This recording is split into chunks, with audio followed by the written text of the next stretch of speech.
Do you want to know how to hide yourself in quick ad in others' Snapchat? Then this video is for you.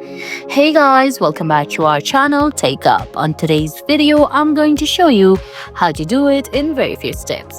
Well, first of all, go ahead and open the Snapchat app on your phone. Once you do that, go ahead and log in into your Snapchat account, then tap on your big emoji, which is on the top left corner of your screen.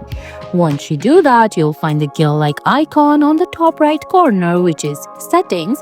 Now, look for the Privacy section by scrolling down on the screen. Then under Privacy Control, you're gonna see options like Clear Data, Say My Location, etc. Well, right below Contact Me, you're gonna see Me in Quick Ad option. Tap on it, then turn off the button which is right beside Show Me in Quick Ad. And guys, that's it. That's how you hide yourself in Quick Ad in Snapchat. I hope you found this video helpful. If you did, please give it a thumbs up, leave a comment, subscribe to our channel and hit that bell icon. See you in the next video. Thanks for watching.